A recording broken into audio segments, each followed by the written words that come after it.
जय श्री राधे, जय जय श्री श्याम।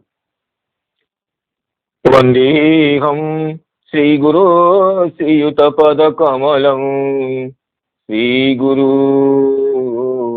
वैष्णवांश्च श्रीरूपं साग्रजातं सहगण रघुनाथान्वितं तं सजीवं साद्वैतं सावधूतं परिजनसहितं कृष्णचैतन्यदेवं श्री राधा कृष्ण पादान सहगण ललिता श्री विशाखान्वितांश्च नीलाचल निवासाय नित्याय परमात्मने बलभद्र सुभद्राभ्यां जगन्नाथाय ते नमः।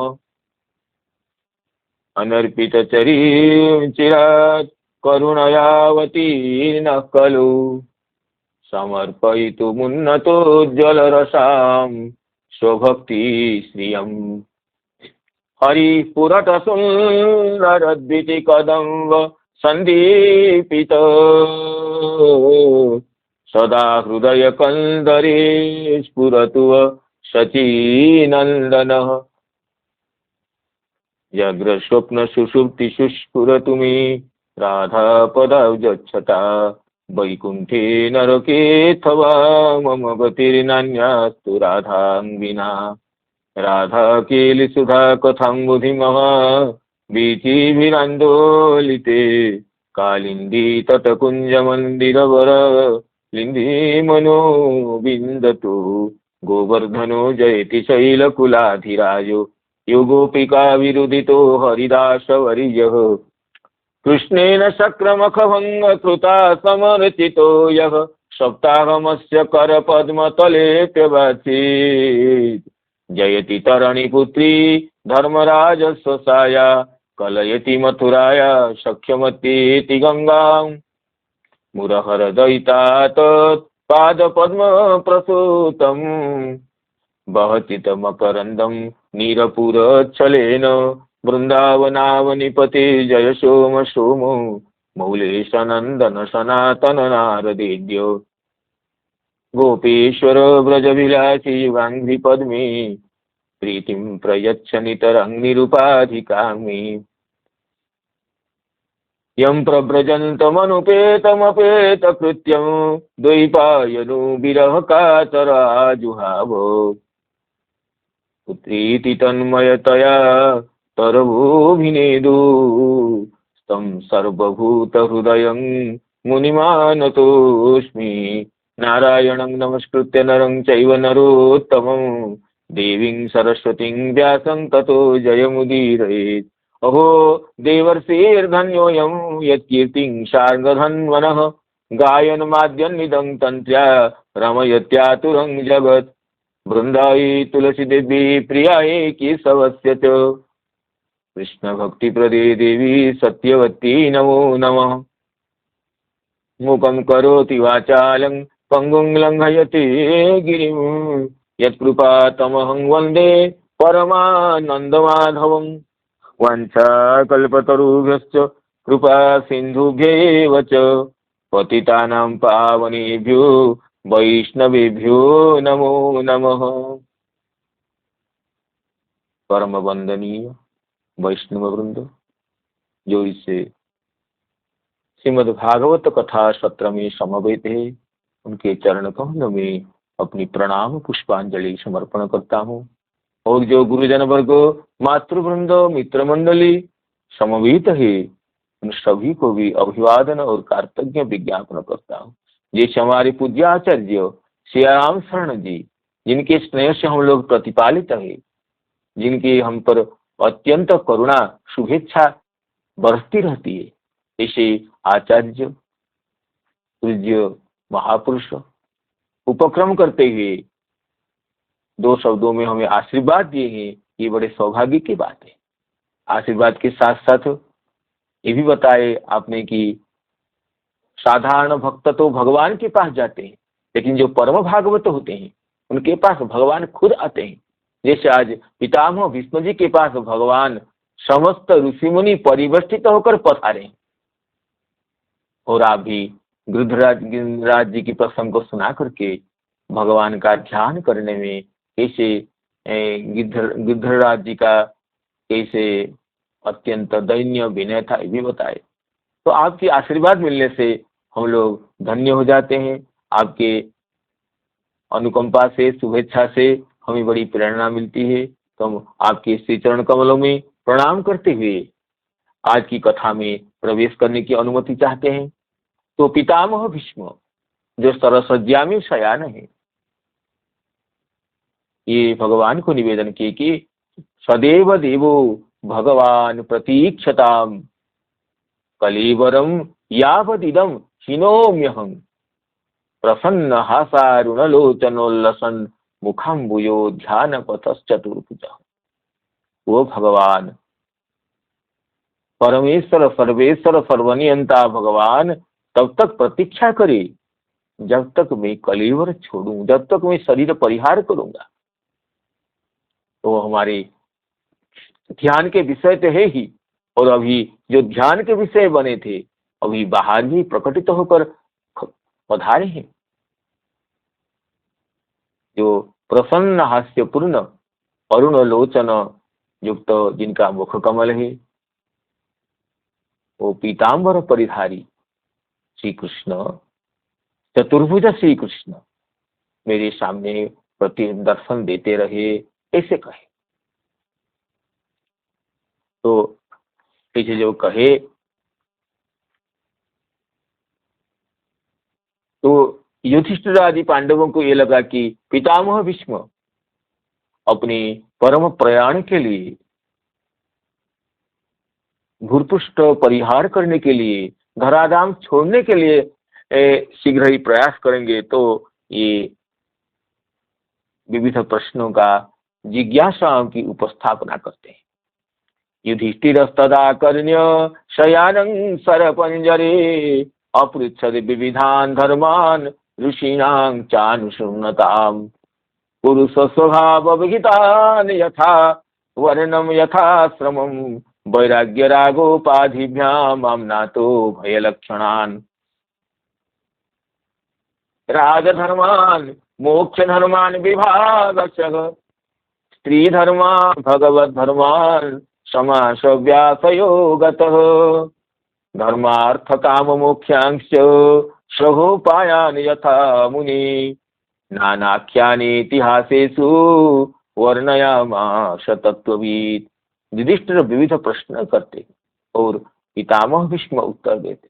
तो महाभारत में विशालतया पितामह भीष्म के उपदेश वर्णित है। अनुशासन पर्व, शांति पर्व और अनुशासन पर्व, दोनों ये पर्व में एक तो ये संपूर्णतया भीष्म जी के उपदेश वर्णित है, विशालतया है। करीब शांति पर्व में 300 इसमें की 366 अध्याय है, उसमें से 356 अध्याय से 56 अध्याय के बाद पितामह भीष्म जी का उपदेश शुरू होता है। तो शांति पर्व में करीब 310 अध्याय में, और अनुशासन पर्व में ये करीब 166 अध्याय है। और अनुशासन पर्व के अंतिम में भीष्म जी की परम धाम पधारने का वर्णन है। करीब 477 अध्याय में ये विस्तारतया ये भीष्म जी का उपदेश वर्णित है। तो महाभारत में इसे कहते हैं कि जब युधिष्ठिर आदि पांडवगण श्री कृष्ण पितामह भीष्म के पास पहुंचते हैं, तो पितामह भीष्म तो सरसज्जा में शयान है। उस समय जब पहुंचते हैं पितामह भीष्म के पास, तो भीष्म जी तो गदगद होकर भगवान की स्तुति करते हैं। और स्तुति करने के बाद श्री कृष्ण कहते हैं, पितामह भीष्म जी, आपकी मेरी मुझ में अटूट भक्ति है, मैं इसलिए मैं आपको ये दर्शन दिया। जतः खलु पराभक्ति मोहिते पुरुषर्षभ ततो मया वपुर दिव्यम त्वयि राजन प्रदर्शितम। आपके मुझ में पराभक्ति होने से, महाभारत में ये शांति पर्व का वचन है, 155 अध्याय का। जतः खलु पराभक्ति मोहिते पुरुषर्षभ तनुम ततो मया वपुर दिव्यम त्वयि राजन प्रदर्शितम, मैं अभक्त को ये दर्शन नहीं देता हूँ। भवांग तुम अभक्त नित्यम नित्यं चार्जवमास्थित दमे तपसे सत्ये च दाने च निरत शुचि। आप मेरे भक्त हैं, आर्जव में नाम सरलता में रहते हैं, दान धर्म और तपस्या में निरत अत्यंत शुचि होने से मैं दर्शन दिया। तो वहां पर पितामह भीष्म को श्री कृष्ण कहते एक बात वो विचारणीय है कि 50 षट् कुरु प्रवीर शेषं दीनानाम तव जीवितम ततशुभि कर्म फलोदय स्तंग समेस्य से भीष्म विमुच्य देहम। आपके जीवन के अब 56 दिन बाकी है।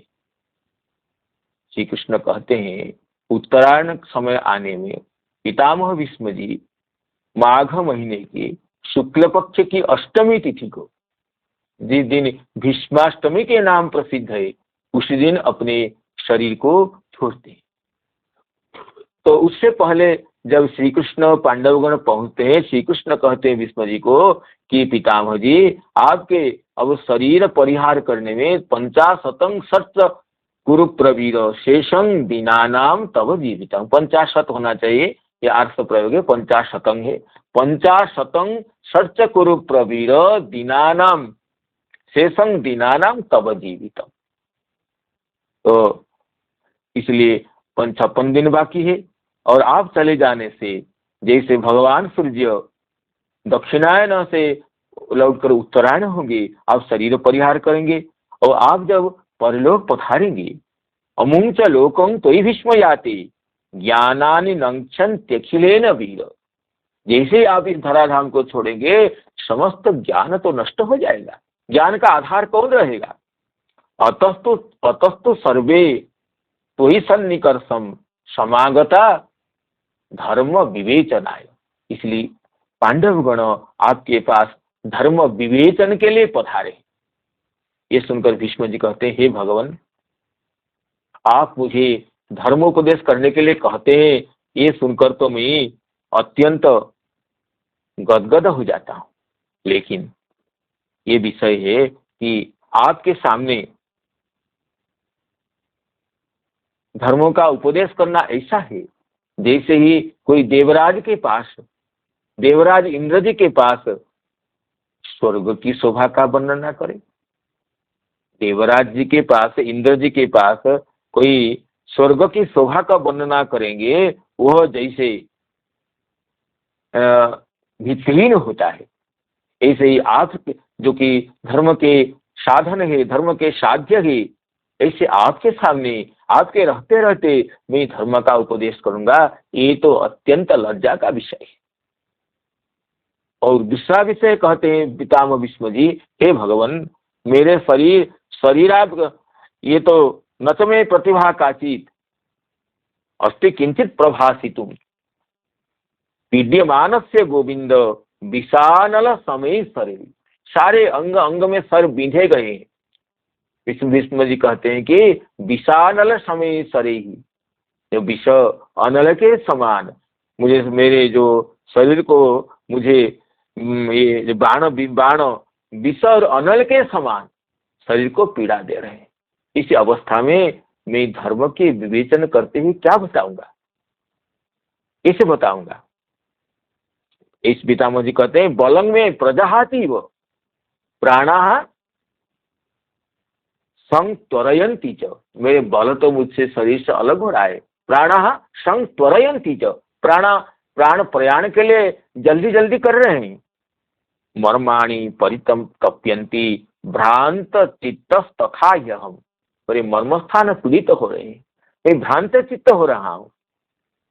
इसलिए स्वयमेव भवांग तावत धर्मराजस्य जद हितम तत ब्रवीत्याशु तद्ब्रवीत्वासु सर्वेशाम। इसलिए आप खुद ही पितामह भीष्म जी कह रहे हैं, आप खुद ही युधिष्ठिर जी को, पांडवों को उनकी जिज्ञासा का शांत करते हुए उपदेश दीजिए, क्योंकि आगमों के तो आगम आप ही है। कथम त्वयि स्थिते कृष्णे शाश्वते लोककर्तरि, प्रब्रूयान मद्विध कश्चिद गुरु शिष्य इव स्थिते। गुरु जी के सामने रहते रहते कोई शिष्य अगर किसी को ज्ञानोपदेश करना चाहेगा, वो जैसे अज्ञ होगा, जैसे ये शोभनीय नहीं होगा।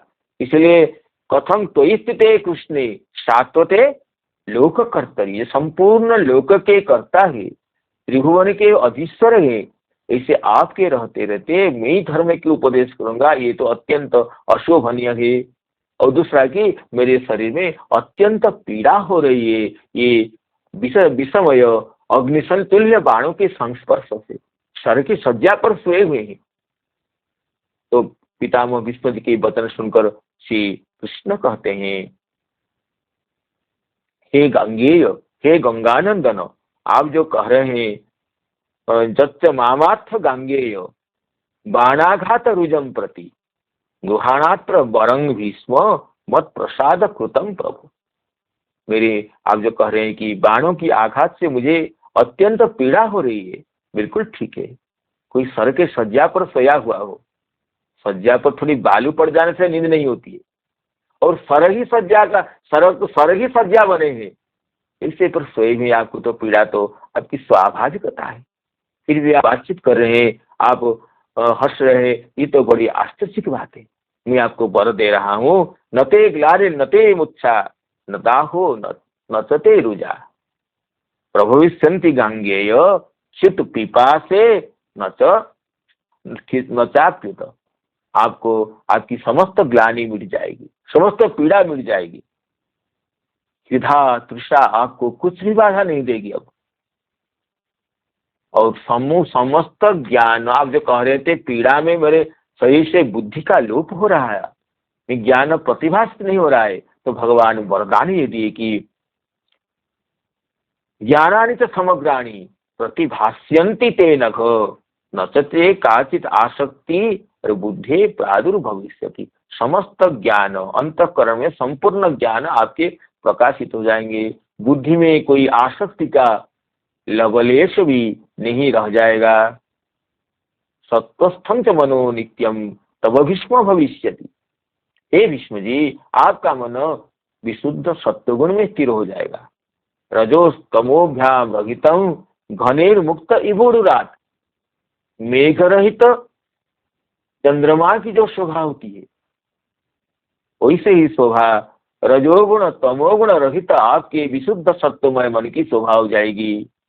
जच्च जच्च धर्म संयुक्तम अर्थयुक्तम अथापि वा चिंतयिष्यति तत्राग्र्या बुद्धिस्तव भविष्यति।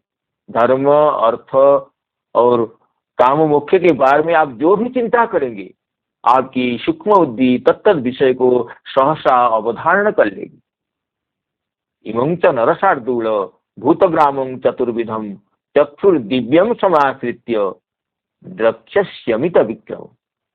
कहते हैं कि आप दिव्य दृष्टि पा करके स्वेदज अंडज उद्भिज जरायुज चतुर्विध जीव जगत के संपूर्ण स्वरूप को देखने समर्थ हो जाएंगे। संसरं तं त्वजा जालम संयुक्तो ज्ञान चक्षुषा भीष्म द्रक्ष्यसि तत्वेन जाले मीन इवा मले। जैसे निर्मल जल में सब कुछ, मत्स्य निर्मल जल में सब कुछ देखता रहता है, ऐसे ही आप ज्ञान दृष्टि संपन्न होकर संसार बंधन में पड़े हुए जीवों की अवस्था और उनके यथार्थ स्वरूप का ज्ञान आपको मिल जाएगा। ये भगवान भीष्म जी को वर देते हैं। आपकी पीड़ा नष्ट हो जाएगी, कोई ग्लानि रह जाएगी, शारीरिक और मानसिक समस्त क्लेश अपनित हो जाएगा। तो इसको ही आगे कहे, भागवत में कहते हैं तदिक्षये वासु गता युध व्यथः। भगवान की इच्छा से, अमृतमयी दृष्टि से ही आयुधों की व्यथा हट जाती है पितामह भीष्म के शरीर से। तो महाभारत में विस्तार से वर्णन की भगवान वर देते हैं, आपकी कोई पीड़ा नहीं रहेगी और आपको समस्त ज्ञान तत्व आपके सामने परामलकवद उद्भाषित होंगे। और आप जो कह रहे हैं कि आपके रहते रहते मुझे क्यों आप बता रहे हैं, आपके रहते रहते मुझे ज्ञान का उपदेश करना अनुचित लगता है, तो भगवान उसमें कहते थे कि जैसे मैं तो परमात्मा हूँ, मैं ही ज्ञानोपदेश करूंगा तो उसका क्या विशेष महत्व क्या होगा। चंद्रमा को कोई कहेगा कि चंद्रमा शीतल है, तो चंद्रमा तो शीतल है स्वभावतः, चंद्रमा की शीतलता का कोई वैशिष्ट्य है क्या। चंद्रमा की जो शीतलता है वो चंद्रमा की शीतलता का कोई वैशिष्ट्य नहीं। कहते शीतांशु चंद्र इत्युक्ते लोके को विस्मयिष्यति, लोक में किसी को विस्मय नहीं होगा चंद्रमा को शीतांशु कहने में। तथैव यशसा पूर्णे मई को विस्मयिष्यति, भगवान खुद कहते हैं कि मैं तो यशोमूर्ति हूँ, यश से पूर्ण हूँ, अगर मैं ही धर्म का उपदेश करूंगा इसमें किसी को आश्चर्य नहीं होगा। आप उपदेश करेंगे, सर्वसज्जा में रहकर उपदेश करेंगे, आप पितामह होकर के युद्ध करने के बावजूद कैसे भक्त हुए हैं, तो आपका जो उपदेश इससे लोगों को विस्मय होगा, आपकी कीर्ति चिरस्थायी नहीं होगी, इसलिए आप ही उपदेश करें। आधेयं तु मया भूयो यशस् कव महाद्युते ततो में विपुला बुद्धि त्वयि भीष्म समर्पिता। आपको मुझे यश देना है, इसलिए मैं संपूर्ण बुद्धि, मेरी बुद्धि को आप में समर्पित कर दिया हूं, मैंने समर्पित कर दिया मेरी बुद्धि को, इसे कहते हैं। इसे कह करके पितामह भीष्म जी को उपदेश प्रदान करने के लिए सारी व्यवस्था कर देते। तो तब तक तो वो दिन समाप्त हो जाता है, संध्या काल हो जाता है। तो संध्या काल जैसे हो जाता है समस्त ऋषिगण लौट जाते हैं, पितामह श्री कृष्ण पांडव गण भी लौट आते हैं। दूसरे दिन पुनः प्रातः जाते हैं। ये क्रम चलता रहा रोज। जैसे कहे कि 56 दिन बाकी है तो प्राय 55 दिन तक तो उपदेश की प्रक्रिया चलती है। इसलिए ऐसे विस्तार से वर्णन है, करीब 477-78 अध्यायों में, शांति पर्व में, अनुशासन पर्व में जो उपदेश वर्णित है, विस्तार से राजधर्म, आपद धर्म, मुख्य धर्म, वर्णाश्रम धर्म इत्यादि विविध धर्मों का जो विचार विस्तार से हुआ है, ये तो इतने दिन तक अवश्य ही चला होगा। तो ये महाभारत में वर्णन है कि रोज संध्या समय में श्री कृष्ण और पांडव गण लौट आते थे अपने नगर में। पुनः सुबह होते ही श्री कृष्ण नित्य कर्म पूरा करके खबर देते थे कि मैं तैयार हो गया हूँ, युधिष्ठिर जी तैयार है कि नहीं, पूछ लीजिए। तो युधिष्ठिर भी तैयार हो जाते हैं, तो अपने अपने रथ में सब निकल पड़ते थे और जाकर के वो संध्या तक पितामह भीष्म जी के मुख से विविध उपदेश का श्रवण करते थे। समस्त ऋषि मुनि रहते थे, देवर्षि नारद जी जैसे अनेक अनेक ऋषि मंडली यहाँ रोज आती थी भगवान के दर्शन करने, और पितामह भीष्म जी के मुख से अपूर्व उपदेश मंदाकिनी जो निकल रही है उनमें अवगाहन करने के लिए, पांडवों से मिलना, भगवान के दर्शन करना और पितामह भीष्म परम भागवत भीष्म जी के उपदेशों को श्रवण करना। इसलिए 56 दिन जो भीष्म जी के आयु का अवशेष था उसमें प्रायः 54-55 दिन तक ये उपदेश की प्रक्रिया रहती है। रोज श्री कृष्ण और पांडव गण नित्यकर्म पूरा करके रथ में पहुंच जाते थे और पितामह भीष्म जी को उपदेश प्रदान करने के लिए निवेदन करते थे। पितामह भीष्म जी उपदेश आरंभ करते थे। शांति पर्व, अनुशासन पर्व, ये तो महाभारत का अवश्य अध्ययनीय है। इसमें विस्तार से विविध उपदेशों का वर्णन है।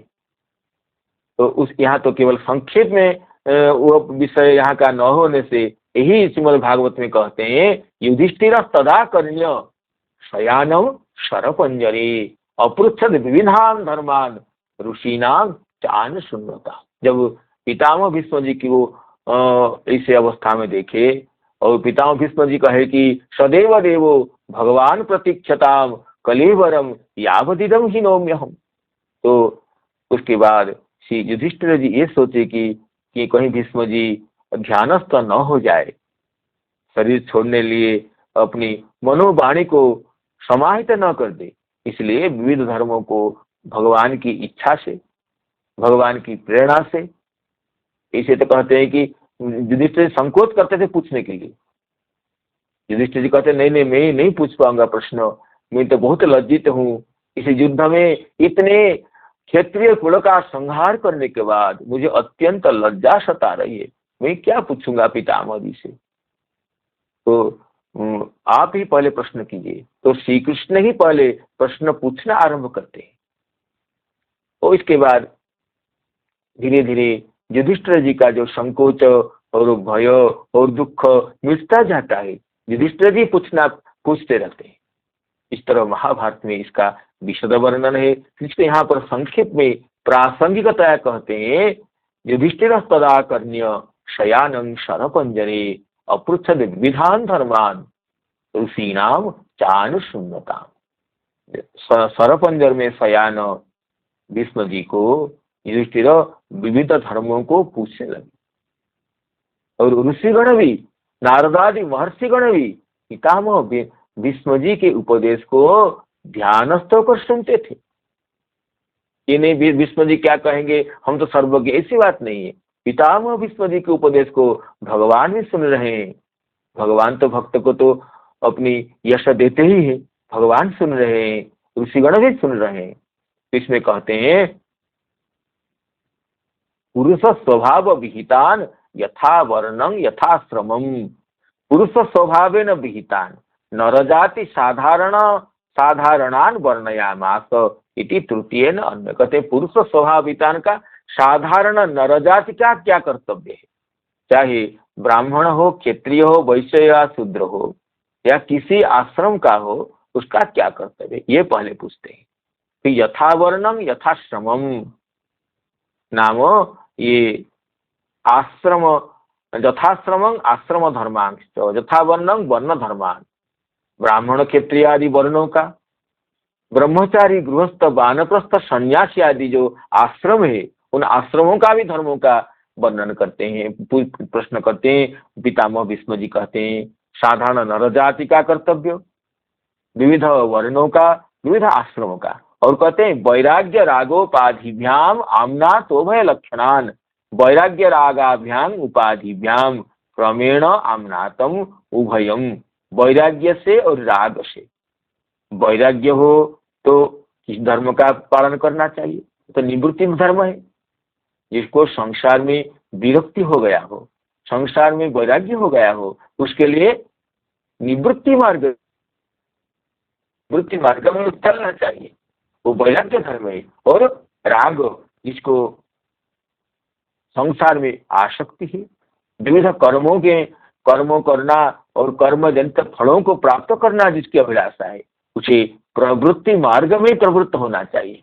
तो इसलिए वैराग्य रागोपाधिभ्याम, वैराग्य की युक्त धर्म और राग युक्त धर्म अर्थात प्रवृत्ति निवृत्ति मार्ग और प्रवृत्ति मार्ग, उभय लक्षण धर्मों को प्रवृत्ति निवृत्ति प्रवृत्ति रूपम लक्षण जैसा। वैराग्य और राग रूप उपाधि से, कारणों से युक्त उभय लक्षणान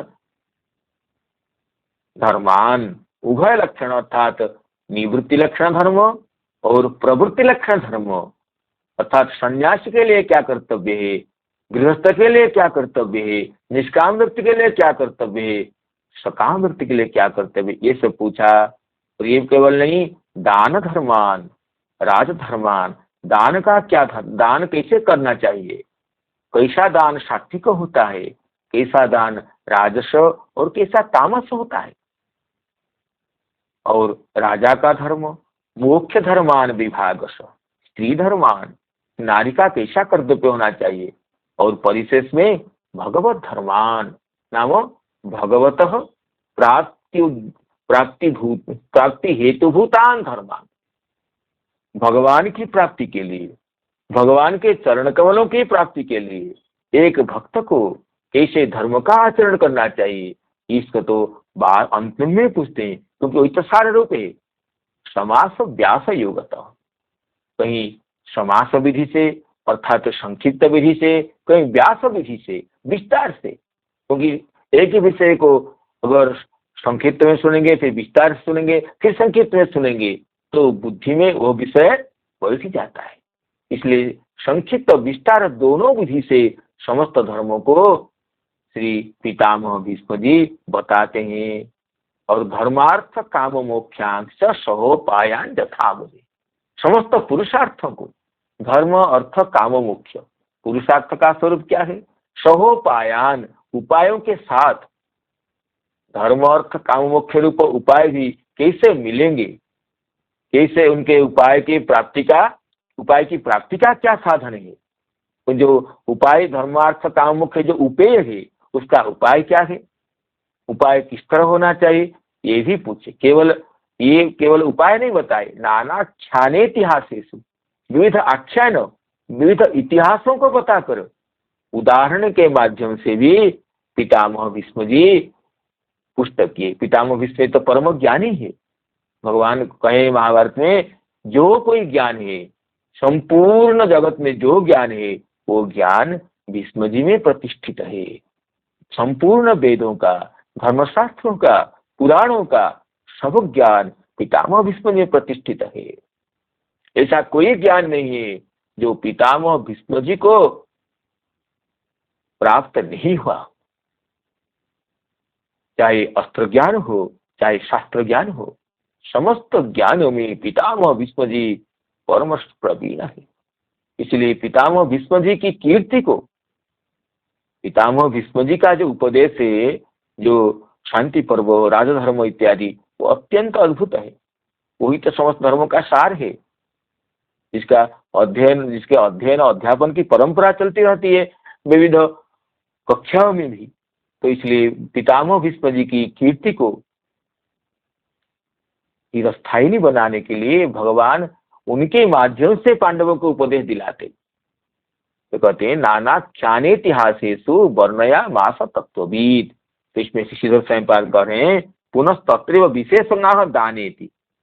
दान धर्म और मोक्ष धर्म ना समदमादि, सम दम तितिक्षा इत्यादि ये मोक्ष धर्म है। भगवत धर्मान, भगवत धर्म क्या है ना? हरितोषणान द्वादशादि नियम रूपान। हरितोषण जो धर्म है, जो नियम है, वो हरितोषण जो धर्म है, द्वादश नियम है, इसको बताए। तो भगवान को संतुष्ट करने के लिए जो धर्म है, जो विप्रा विषड गुण जुता, विषड गुण जो 12 गुण युक्त विप्र जो बताए हैं। तो इसलिए वो जो भगवान श्रीहरि के संतोष के लिए जो गुण होना चाहिए, भगवत धर्मान हरितोषणान द्वादशादि नियम रूपान, तो ये जो विविध नियमों को बताए। और द्वादशादि नियम की तो परिगणना यहाँ पर नहीं की गई है, इसको आज बाद में विचार करेंगे।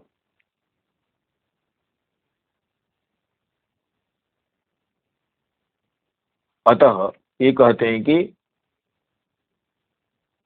समास व्यासो संक्षेप विस्तारो तौ एव योगो उपायो ततः ताभ्याम।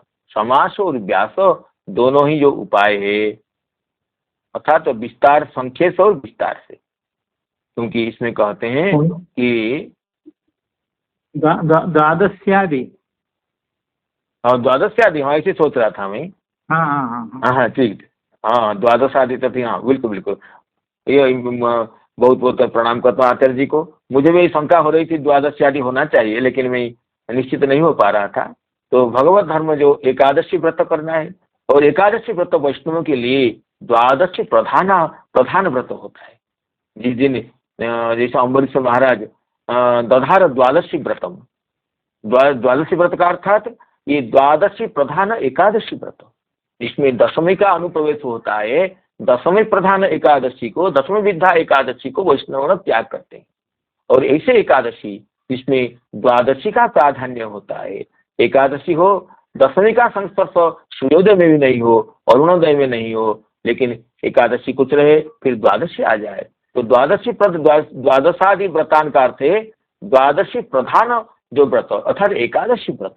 एकादशी तो भगवान की अभिन्न रूपा होती है। एकादशी व्रत भगवान को प्राप्त कराने वाला व्रत होता है। तो इस तरह एकादशी इत्यादि व्रत जो भगवत प्रापक व्रत है, भगवत प्रापक धर्म है, उनको भगवत धर्मान हरितोषणान द्वादश्यादि नियम रूपान, द्वादश्यादि जो नियम है, एकादशी इत्यादि व्रतों, द्वादशी प्रधान एकादशी कैसी करना चाहिए इत्यादि व्रतों का भी वर्णन किए। धर्मादिंश्च यथाधिकारान प्रतिनियत उपाय सहितान, धर्म अर्थ काम मोक्ष और सबके उपाय, धर्मरूप पुरुषार्थ को प्राप्त करने का क्या उपाय है, अर्थ भी कैसा विशुद्ध हो सकता है, काम और मोक्ष ये भी धर्म, काम भी धर्मानुकूल कैसे हो सकता है और मोक्ष भी कैसे मिल सकता है। तो चतुर्विध पुरुषार्थों को उपायों के साथ वर्णना के पितामह भीष्म जी ने, और उसको भी नानाख्यानेतिहासेषु, नाना आख्यानेषु तो इतिहास, नानाख्यानेषु जे इतिहास से विग्रह करते हैं, विविध आख्यानों में कथाओं में जो इतिहास है, यथा संति तथा वर्णयामास, नाना उपाख्यानों से जो इतिहास है उस इतिहास में जैसी वर्णना की गई है, प्राचीन ऋषिगण, प्राचीन महर्षिगण, प्राचीन उपदेष्टागण जैसे बताए हैं इसी तरह बताए हैं। इसमें चक्रवर्ती पाद क्या कहते हैं देखते हैं। चक्रवर्ती पाद कहते हैं युधिष्ठिर तदा कर्ण्य कहते तर्हि मां कह प्रबोधयिष्यति इति व्यग्रह अपृच्छत, अगर पितामह भीष्म जी जैसे ज्ञानाब्धि महाचंद्रमा अस्तमित हो जाएंगे तो मुझे कौन उपदेश प्रदान करेगा, ये सोच करके पूछने लगे।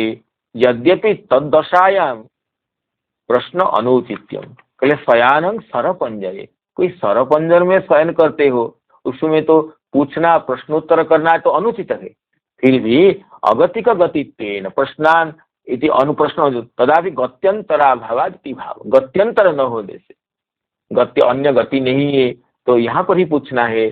और तो महाभारत के अनुसार तो भगवान की वर प्रदान से पिता भीष्म जी कहे मैं पूरा ऐसे सुस्त हो गया कि ऐसे वचन महाभारत में है कि मुझे लग रहा है कि मैं जवान हो गया हूँ।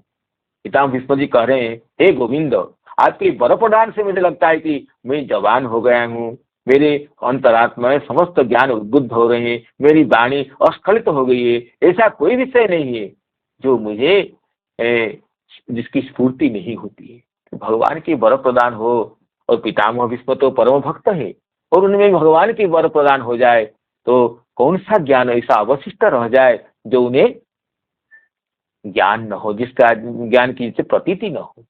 इसलिए कहते ये भी भगवान की एक लीला है कि उनके भक्त सरसज्जा में रहकर भी भगवान के लिए कैसे भक्ति कुसुमांजलि समर्पण कर रहे हैं, कैसे ज्ञान विज्ञान की चर्चा कर रहे हैं। ये भी पितामह भीष्म जी की कीर्ति को बढ़ाना है।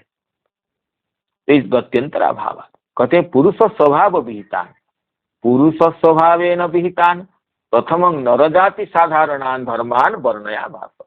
प्रथम तो साधारण व्यक्तियों के लिए, चाहे किसी वर्ण का किसी आश्रम का हो, उसके लिए क्या कर्तव्य इसको वर्णना किए। ततो यथा वर्णम वर्ण योग्य धर्मान, यथा वर्णम ये योग्यता अर्थ में अव्ययभाव समास है, वर्णम अनतिक्रम्य इति यथा वर्णम। तो ब्राह्मण का कर्तव्य क्षत्रिय का कर्तव्य अलग अलग हो जाता है। ब्राह्मण के लिए जो कर्तव्य है और दूसरे जाति के लिए कुछ कर्तव्य कभी कभी उल्टा भी हो जाता है। तो इसलिए एक के लिए जो विहित होता है वो दूसरे के लिए अविहित हो जाता है। जैसे कहा जाता है कि वैश्य के लिए दुग्ध बिक्री करना तो उसका धर्म है, कर्तव्य है, लेकिन ब्राह्मण के लिए दुग्ध विक्रय करना अत्यंत निंदित बताया गया है, वो दोष है, और वैश्य के लिए वो गुण है। इस तरह अलग अलग वर्ण के लिए, ब्राह्मण के लिए संध्या बंदन करना, गायत्री के जप करना विधेय है, लेकिन शूद्र के लिए वो निषिद्ध है, गायत्री जप करना निषिद्ध है। इस तरह अलग अलग एक वर्ण के लिए जो कर्तव्य है दूसरे वर्ण के लिए अकर्तव्य भी है, दूसरा का जो अकर्तव्य है वो एक के लिए कर्तव्य भी है। इस तरह यथा वर्णम यथाश्रमम, आश्रम के अनुसार भी वो व्यवस्था है, तो समस्त आश्रम के अनुसार वर्ण के अनुसार। और ततो यथाश्रमम ततो वैराग्य रागाभ्याम उपाधिभ्याम क्रमेण आम्नातम, वैराग्य राग दोनों हेतुओं से जो धर्म है अर्थात निवृत्ति प्रवृत्ति रूपं लक्षणं देशांतान, वैराग्यवान के लिए निवृत्त धर्म का और आसक्ति विशिष्ट पुरुष के लिए प्रवृत्ति मूलक धर्म का व्याख्यान किए। अयं अर्थ, उसमें व्याख्या स्पष्ट करते हैं, न ही ब्रह्मचर्यादय आश्रम धर्म सर्वैरेव द्विजै सर्वे क्रमेण एव अनुष्ठया इति नियम। पहले ब्रह्मचर्य आदि आश्रम धर्म सब ब्राह्मण क्रम में करेंगे, इसे नियम नहीं है। ब्रह्मचर्य करेंगे कि उसके बाद गृहस्थी होना है, उसके बाद वानप्रस्थी लेना है, फिर संन्यास होना, एक विधिवत नियम नहीं है। किंतु वैराग्यं चेत सदैव भिक्षुः तदैव न सद्भिक्षुः भवेयु तदा रागस्य गृहस्थ। ब्रह्मचर्य आश्रम के बाद अगर आसक्ति हो, राग हो, तो गृहस्थाश्रम में प्रवेश करना चाहिए। अगर राग नहीं है, वैराग्य ही है, तो ब्रह्मचर्य के आश्रम के बाद वो तो गृहस्थ आश्रम को छोड़ करके संन्यास आश्रम सीधे ले सकता है। इसके लिए श्री वंशीधराचार्य देते हैं, जदहरेव विरजेत तदहरेव प्रव्रजेत। जिस दिन वैराग्य उत्पत्ति हो जाए उसी दिन संन्यास ले लेना चाहिए। इसलिए ये नियम नहीं कि क्रम से ही करना चाहिए। अक्रम ब्रह्मचर्य आश्रम के बाद गृहस्थ वानप्रस्थ आश्रम स्वीकार के बिना भी ये सन्यासी हो सकता है, यही करे।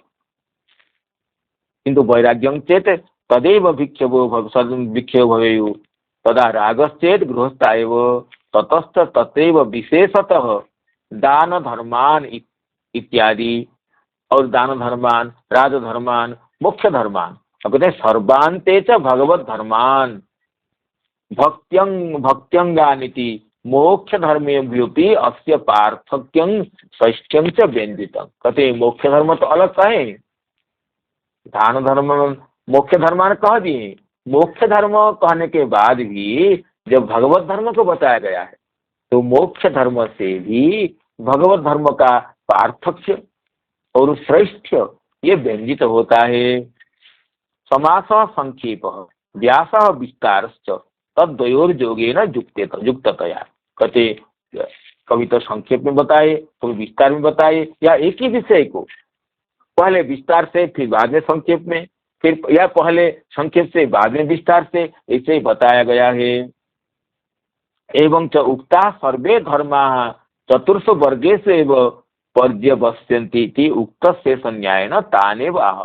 कहते जो भी धर्म बताए हैं, उपदेश दिए हैं, सबको अगर बांट देंगे तो कुछ धर्म विषय को होगा, कुछ अर्थ विषय को होगा, कुछ काम विषय को होगा, कुछ मुख्य विषय को होगा। इसलिए उसका पर्यवसान कर दिया, धर्मार्थ काम मोक्षांश सहोपायान यथा मुने। एवं च उक्ता सर्वे धर्मा चतुर्थ वर्गेषु एव पर्यवस्यन्ति उक्त से न्याय न तानेव आह। न्याय से एक वही धर्म बताए कि धर्मार्थ कामों का अलग नहीं है।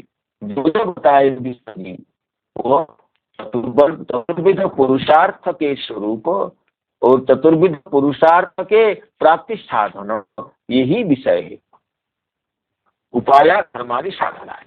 यथावदेव नानाख्यानादिषु जे इतिहास तेषु प्रदर्श्य प्रमाणित। कहते केवल विष्णु जी कहे कि मैं केवल कह दूंगा तो ये तो प्रमाणित नहीं होगा।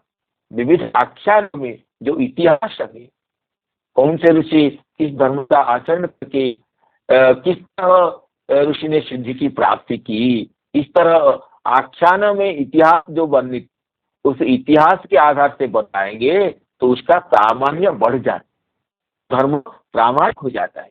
इसलिए पितामह भीष्म जी न केवल ही उपदेश किए, उपदेश के साथ साथ आख्यान और आख्यान में जो इतिहास है उसको भी उद्धार करते रहे।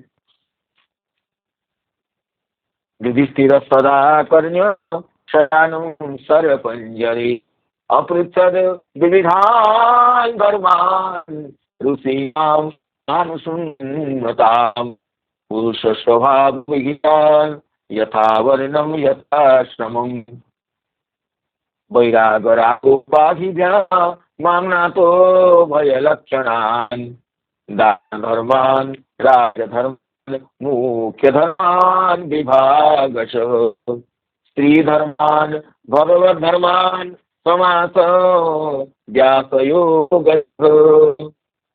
धर्मार्थ काम मोक्षांच सहोपायान यथा मुनि नानाख्यानेतिहासेषु वर्णयामास तत्त्वविद् नानाख्यानेतिहासेषु वर्णयामास तत्त्वविद्।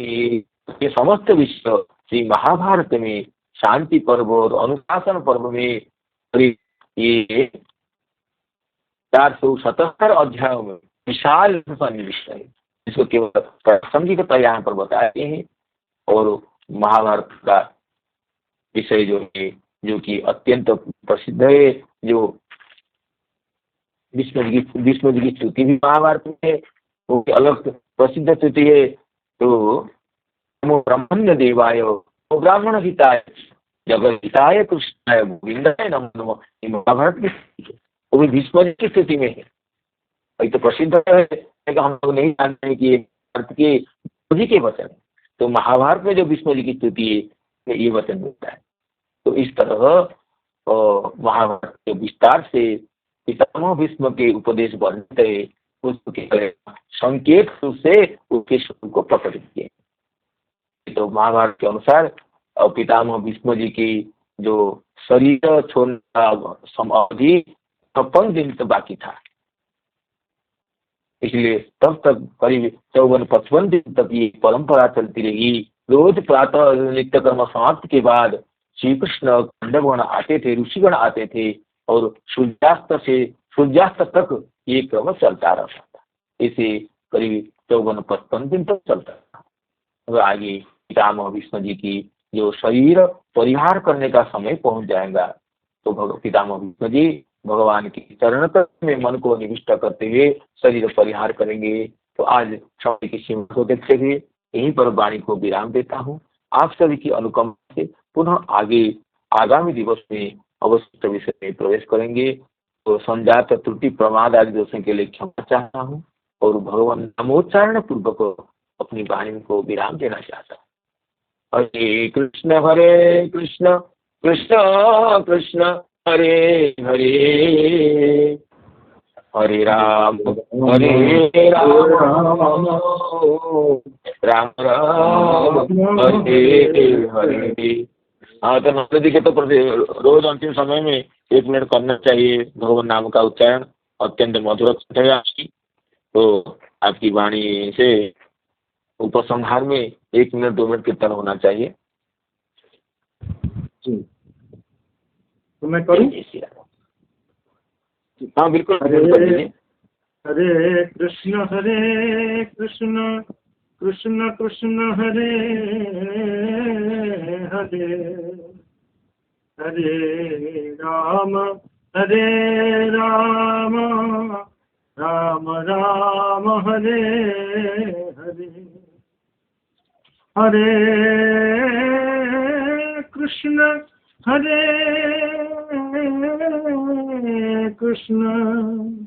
कृष्ण कृष्ण हरे हरे,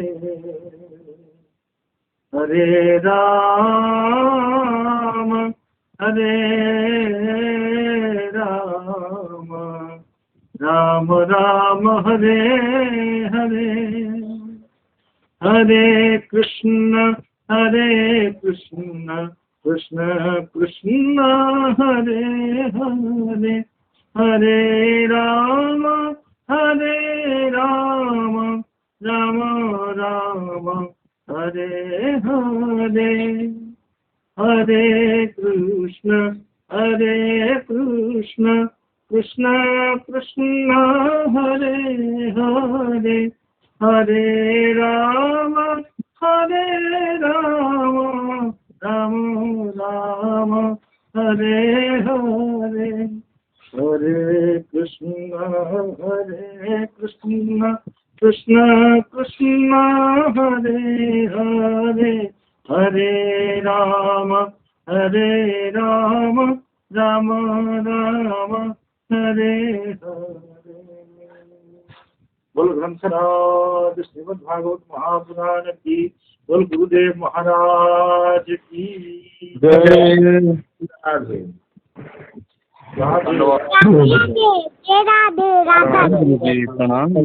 नमो नमः।